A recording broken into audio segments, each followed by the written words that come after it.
What does it take to turn ruins into wealth? Discover the ruthless rise of Elias Rothschild, a man who saw opportunities where others saw nothing but decay. Elias Rothschild was born into old money, the scion of a family that had made its fortune in oil during the early 20th century. From his earliest years, Elias was groomed to take over the family business, attending the finest schools and rubbing elbows with the children of other wealthy families. But Elias had a drive that went beyond merely maintaining his family's wealth. He wanted to build an empire of his own. At the age of 25, fresh out of Harvard Business School, Elias made his first real estate investment, purchasing a rundown apartment complex in Los Angeles. Where others saw blight, Elias saw opportunity. He renovated the building, raised the rents, and flipped it for a substantial profit. This became his modus operandi, and over the next 3 decades, Elias built Rothschild Real Estate into one of the largest property development companies on the West Coast. Elias's business acumen was matched only by his ruthlessness. He became known for his aggressive tactics, often buying out small property owners through a combination of lucrative offers and thinly veiled threats. His employees feared and respected him in equal measure, knowing that he demanded nothing short of perfection. As Elias' wealth grew, so did his appetite for the finer things in life.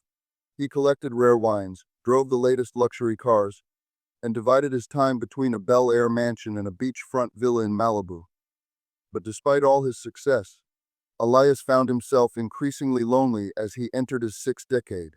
His first marriage to Vivian Astor had ended in a bitter divorce after 10 years, with Vivian citing Elias's workaholic tendencies and emotional unavailability as reasons for the split.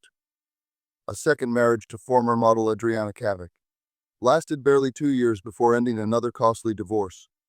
After that, Elias swore off marriage, preferring instead to date a string of younger women who were attracted to his wealth and power.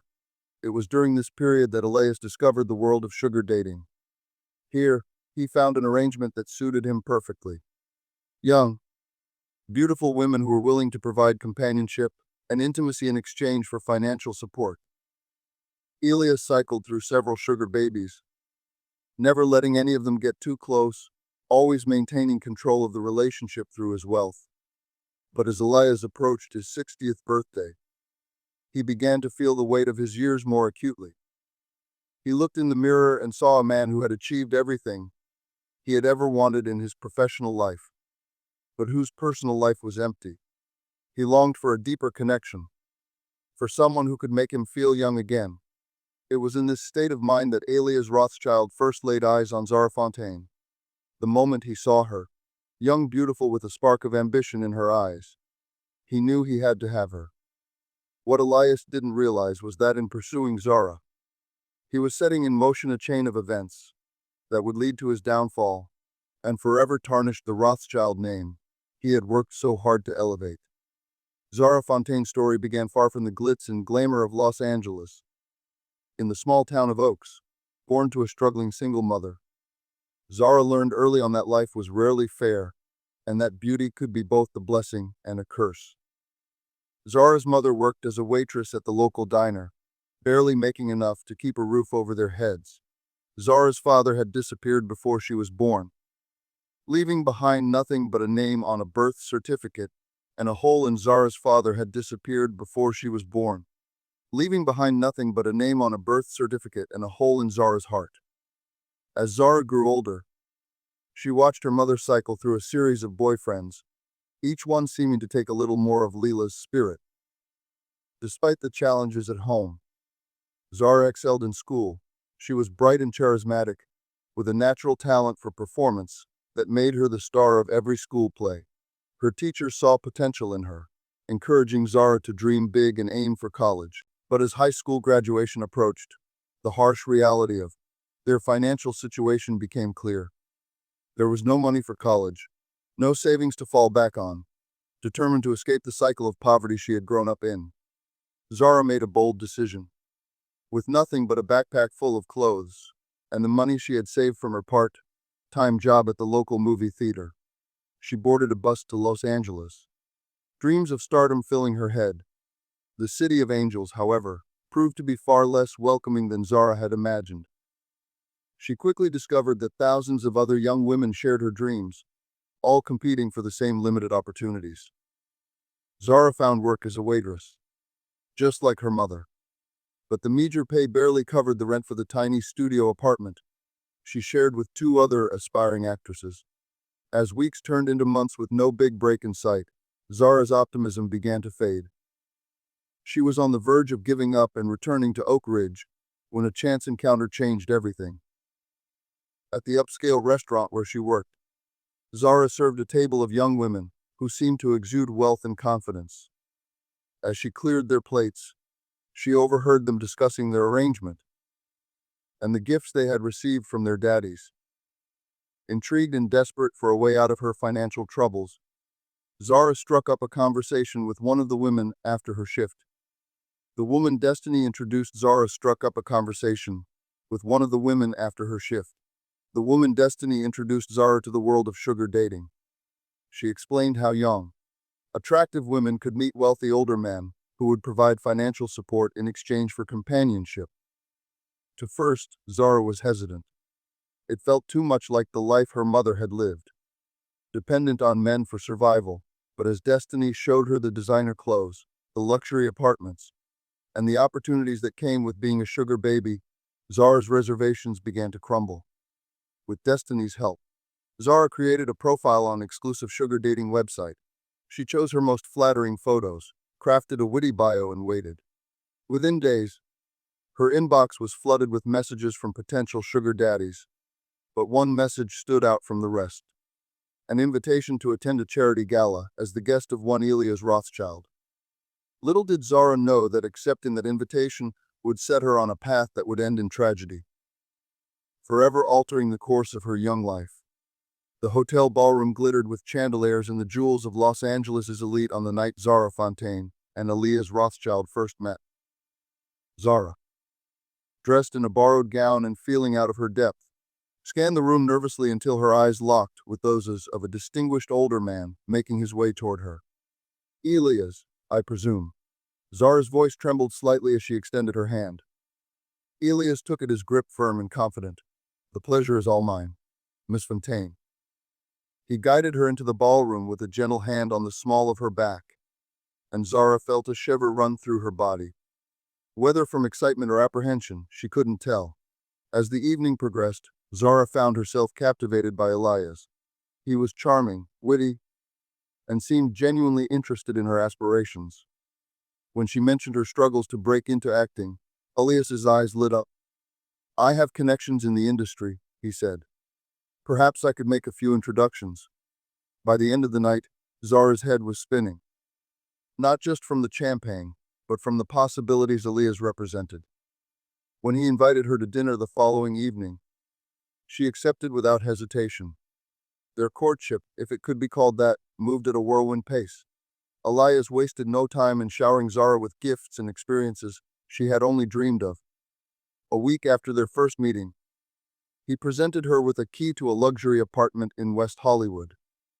You need a proper place to live if you're going to pursue your career, he explained as Zara stared in disbelief at the spacious, sunlit rooms. Designer clothes filled her new closet, and a gleaming sports car sat in her designated parking spot. And Elias's black American Express card found its way into her wallet for emergencies. Zara felt as though she had stepped into a fairy tale, with Elias as her fairy godfather, granting her every wish. But fairy tales often have a dark side, and Zara would soon discover the price of Elias's generosity. With each gift, each opportunity he provided, the invisible strings binding her to him grew stronger. Elias began to dictate her schedule, insisting she be available whenever he called.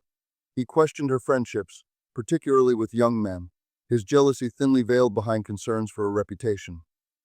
Zara, intoxicated by her new lifestyle and grateful for Elias' support, initially brushed off these red flags.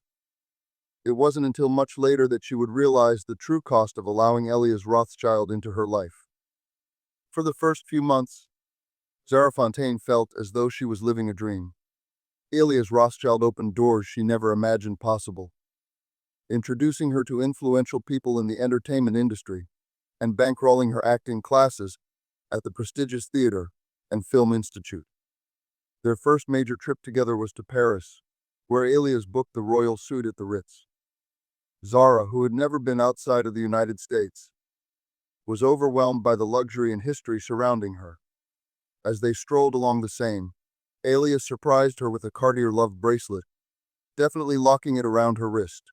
"This is a symbol of our connection, my dear," he murmured, his eyes intense. "I hope you'll never take it off." From Paris, they jetted to the Maldives, where they spent lazy days in an overwater bungalow. Zara marveled at the crystal, clear waters and the schools of colorful fish swimming beneath their glass floor. In the evenings, as they dined on freshly caught seafood, Elias regaled her with stories of his business triumphs, and Zara found herself drawn into his world of power and high-stakes negotiations. Back in Los Angeles, Zara's transformation continued. Gone was the small-town girl from Oregon. In her place stood a polished, sophisticated young woman who turned heads wherever she went. Elias delighted in showing her off at industry events, proudly introducing her as Mazara to his business associates and friends. For Zara, the attention was intoxicating. She began to rely on Elias not just for financial support, but for emotional validation as well. His approval became paramount, his disappointment devastating. When she landed her first small role in a television series, it was Elias she called first, eager to hear his praise. As for Elias, he found himself becoming increasingly possessive of Zara. He reveled in her youth and beauty, feeling rejuvenated in her presence. He began to rearrange his schedule to spend more time with her, canceling business meetings to surprise her with impromptu lunch dates or shopping sprees. In the early days of their arrangement, Zara found herself both nervous and excited by Elias's experienced touch. Their first intimate encounter was a mix of awkwardness and passion, with Elias taking the lead and Zara following his cues. Despite the significant age difference, Zara was surprised by the chemistry they shared behind closed doors. As their relationship progressed, their physical connection deepened. Elias prided himself on his ability to please Zara, lavishing her with attention and affection in the bedroom. For Zara, these moments of intimacy were complicated, a blend of genuine pleasure and the underlying knowledge that this was part of their arrangement. Even as she began to have doubts about their relationship, Zara couldn't deny the physical attraction that lingered between them. But beneath the surface of this seemingly perfect arrangement, currents of tension were beginning to swirl. Zara, while grateful for everything Elias had done for her, sometimes felt suffocated by his constant presence and demands on her time, and Elias, despite his outward generosity, harbored a growing fear that Zara would eventually leave him for someone younger. Neither of them realized it yet, but the honeymoon phase of their relationship was drawing to a close, and storm clouds were gathering on the horizon. As summer turned to fall, subtle changes began to creep into Zara and Elisa's relationship. The initial excitement of their arrangement started to be replaced by a growing sense of routine and, on Zara's part, restlessness. Zara's acting career, despite Elias's connections, was progressing slower than she had hoped. The small role she had landed led to a few auditions, but nothing substantial materialized. She began to wonder if her association with Elias was actually hindering her progress, as whispers of sugar baby followed her around casting offices. One crisp October morning, Zara decided to treat herself to breakfast at a trendy cafe in West Hollywood. As she sipped her latte, a handsome young man at the next table struck up a conversation. His name was Jasper Reeves, a 22-year-old film student. Jasper's easy charm and shared passion for cinema drew Zara in, and before she knew it, ours had passed in animated discussion. For the first time in months, Zara felt a spark of genuine connection. Jasper saw her as an equal, not as an accessory or a project. When he asked for her number, Zara hesitated only briefly before giving it to him, justifying it to herself as networking. Over the next few weeks, Zara found herself texting Jasper frequently. They met for coffee again, then for drinks. Each time, Zara told herself it was innocent, just a friendship. But deep down she knew she was trading on dangerous ground. Elias, meanwhile, was not blind to the changes in Zara. He noticed her increased distraction, the way she guarded her phone, the vague explanations for her whereabouts. His previous marriages had taught him the signs of a wandering eye, and his jealousy, always simmering beneath the surface, began to boil over. One evening, as they dined at Elias' mansion, he confronted her. Who is he? Elias' voice was calm, but his eyes were cold. Zara, caught off guard, stammered a denial, but Elias pressed on. Don't lie to me, Zara. I've seen the way you've been acting. Remember everything I've done for you. The argument that followed was their worst yet. Zara, feeling cornered, lashed out, accusing Elias of treating her like a possession. Elias, his composure cracking, reminded her of her humble beginnings and implied she would be nothing without him. In the days that followed, an uneasy truce settled over them. Elias redoubled his efforts to keep Zara close, with surprise gifts appearing daily and impromptu trips planned. But Zara felt increasingly trapped. The luxury that had once thrilled her now felt like a gilded cage. It was during this tumultuous time that Zara made a fateful decision. After another heated argument with Elias, she called Jasper. Hearing his voice, warm and free from judgment, Zara broke down. She confessed everything. Her arrangement with Elias, her growing unhappiness, her fear of leaving. Jasper listened patiently, then made a suggestion that would change everything. Leave him. Come stay with me.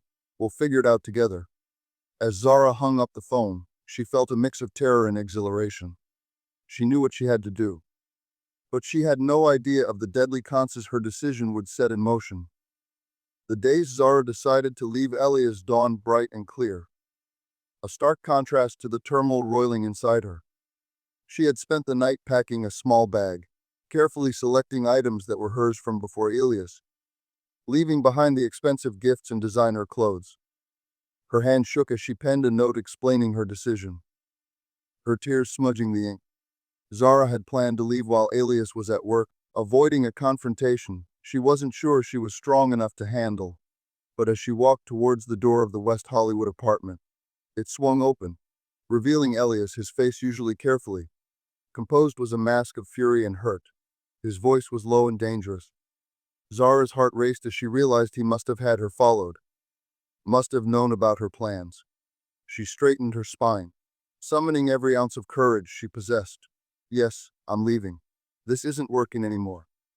What followed was a verbal battle that shook the foundations of their relationship. He alternated between rage and pleading, accusing Zara of using him, then begging her to stay, to promise to change, to give her more freedom, to support her career without strings. When that didn't work, he resorted to threats. You'll never work in this town again, he snarled. I'll make sure of it.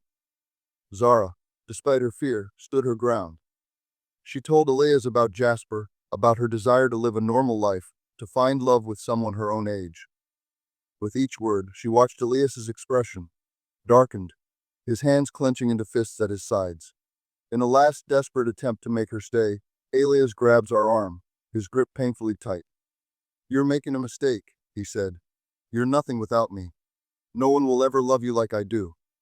For a moment, Zara wavered. The fear of the unknown, of losing everything she had gained, nearly overwhelmed her. But then she thought of Jasper, of the possibility of a life lived on her own terms. With a strength she didn't know she possessed, she wrenched her arm free. Goodbye, Elias, she said firmly, walking past him and out the door. As the door closed behind her, Zara didn't see the change that came over Elias's face. The hurt and anger drained away, replaced by a cold, calculating look. In that moment, as he watched the woman he was in Elias Rothschild's mansion, became a fortress of solitude. He canceled meetings, ignored calls, and retreated into a dark world of whiskey and obsession. His mind raced with images of Zara in Jasper's arms, her laughter, once his joy, now a tormenting memory. As the initial shock wore off, Elias's thoughts turned from self-pity to revenge. He had built an empire from nothing, bending the world to his will. He refused to let a 19-year-old girl and her college boy lover destroy him. Elias began to plan. Meticulously and with cold precision, he knew he couldn't do the deed himself. He had too much to lose. He needed someone expendable. Someone who could make the problem disappear without it being traced back to him. Through discreet inquiries in the darker corners of his business world, Elias made contact with a man known only as Dana Wolf. Wolf was a ghost, a former military operative turned hired gun. Known for his efficiency and discretion, their first meeting took place in the basement of an abandoned building in Elia's own downtown. Wolf, a scared, muscular man with dead eyes, listened passively as Elias laid out his requirements. "It needs to look like an accident," Elias insisted.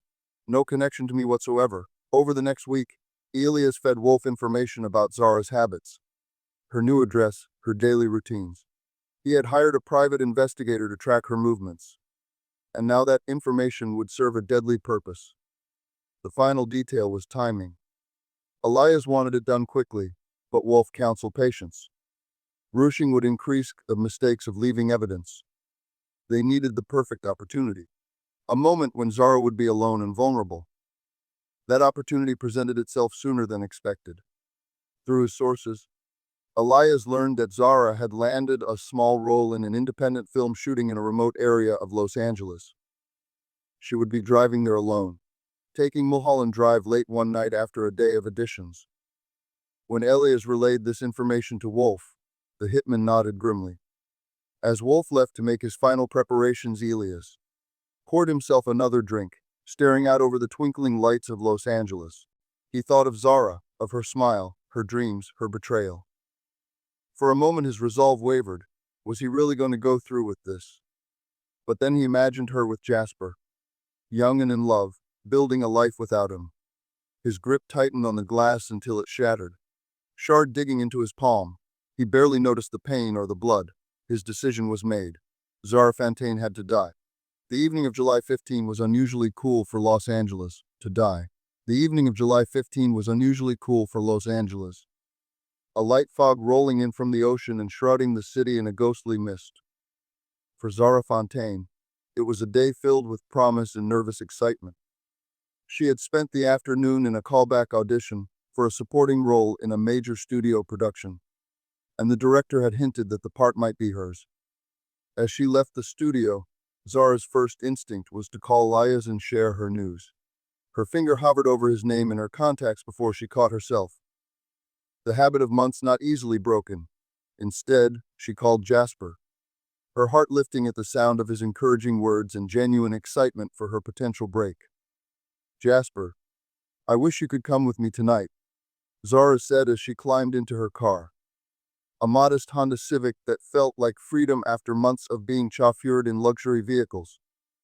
But Jasper had a major project due for his film class and couldn't make the trip to the shooting location. "Drive safe," he told her. "Call me when you get there." Zara set out on Mulholland Drive, the winding road dark and misty before her. She felt a sense of unease settle over her. She chalked it up to nerves about the shoot and the lingering fear that Elias might try to sabotage her fledgling career. She turned up the radio, singing along to distract herself from her darkening thoughts. Meanwhile, Dant Wolf was already in position. He had scouted the route meticulously, identifying the perfect spot for what would appear to be a tragic accident. A sharp turn with a steep drop-off. The guardrail mysteriously weakened. All it would take was a nudge at the right moment. Wolf sat in his nondescript black FE, engine idling, watching the road with the patience of a predator. When he saw the headlights of Zara's Civic approaching, he pulled out slowly, falling into place behind her.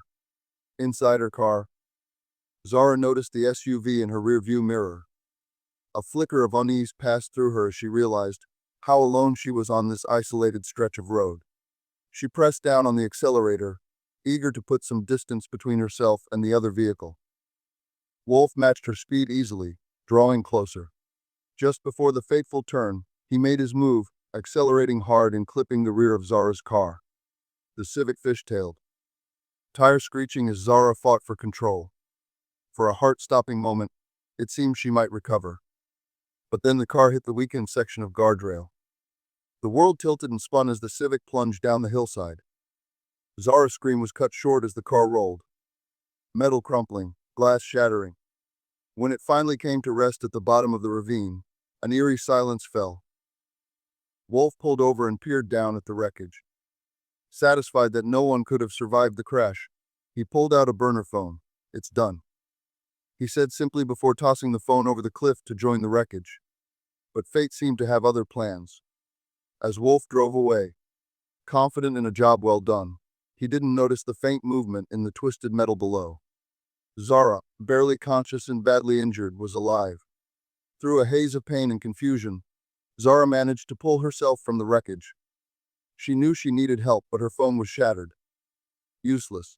With no other option, she began to crawl, each movement agony, driven by a primal will to survive. As dawn broke over Los Angeles, a jogger would make a gruesome discovery.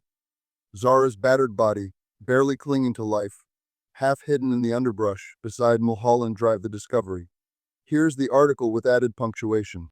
The investigation that would unravel the dark secrets behind her accident and expose the deadly obsession of one of LA's most powerful men was set in motion. Detective Imogen Watson arrived at the scene as the first rays of sunlight were breaking through the morning mist. Watson was a rising star in the late D, known for her keen eye and relentless pursuit of the truth. As she surveyed the crash site, something nagged at her instincts. The skid marks on the road, the damage to the guardrail.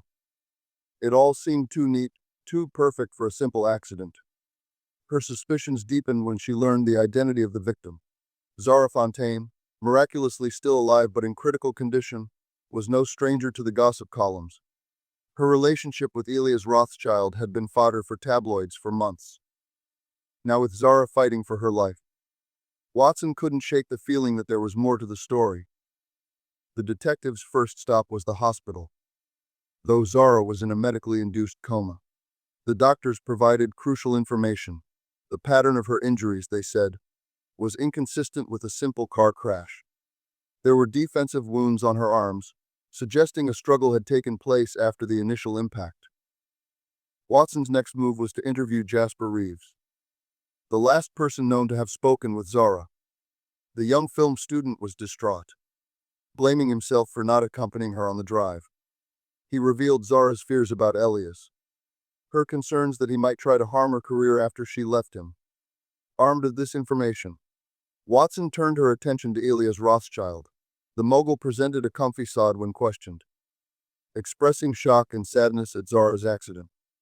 But Watson noticed the way his hands clenched, the flicker of something dark behind his eyes when he spoke Zara's name.